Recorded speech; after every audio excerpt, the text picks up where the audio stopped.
Ada seseorang kaya raya dengan harta yang tidak akan habis dimakan 7 turunan.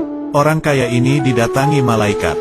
Suatu ketika, malaikat pencabut nyawa datang ke orang kaya tersebut dengan menyamar sebagai orang miskin. Malaikat yang menyamar itu mengetuk pintu dan berkata, "Panggilkan pemilik rumah ini." Para pelayan di rumah itu justru menertawakan dan membentak malaikat yang menyamar tersebut. Mereka mengira malaikat itu datang untuk mengemis.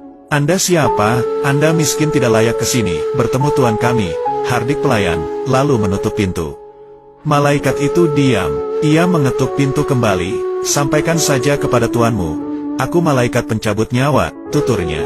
Dari jauh, si orang kaya itu ternyata mendengar perkataan malaikat pencabut nyawa yang menyamar itu. Orang kaya itu lemas bukan kepalang. Kepalanya tertunduk, lantas mendatangi pelayannya dan meminta mereka untuk memelankan suara dan berkata lembut. Orang kaya itu menyadari umurnya sudah tidak lama lagi. Ia akan segera pergi meninggalkan dunia. Tak lama, keluarganya pun datang. Seakan tidak percaya orang yang terlihat miskin dan kotor itu merupakan malaikat. "Segeralah berwasiat, aku akan segera mencabut nyawamu sebelum kau sempat keluar rumah," tutur malaikat kepada orang kaya. Tak lama, orang kaya itu pun wafat. Sontak, para keluarga histeris dan menangis. Bahkan, beberapa dari mereka menawarkan harta kepada si miskin yang ternyata malaikat pencabut nyawa. Akhirnya, mereka tahu, ternyata harta tidak bisa menyelamatkan si orang kaya. Para keluarga itu lantas mengeluarkan hartanya, mengeluarkan segala isinya berupa emas dan permata, lalu berkata, "Terlaknat kalian. Harta-harta tidak berguna, bikin kami melupakan Allah. Kalian tidak bisa menolong kami," hardik mereka. Tiba-tiba harta itu berubah bentuk.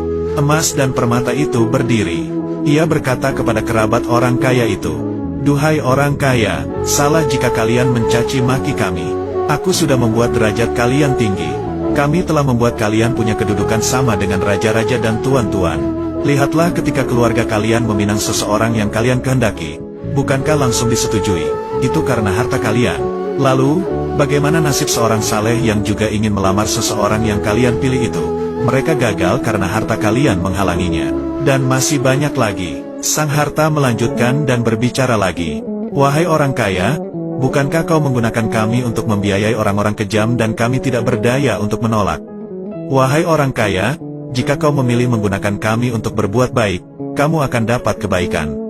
Sedangkan jika kami digunakan untuk kejahatan, maka kamu akan mendapatkan celaka," terang si harta menjelaskan. Begitulah kisah harta yang berbicara. Malaikat pencabut datang dan ternyata harta tidak bisa melindungi dari orang kaya, seberapa kaya pun orang tersebut.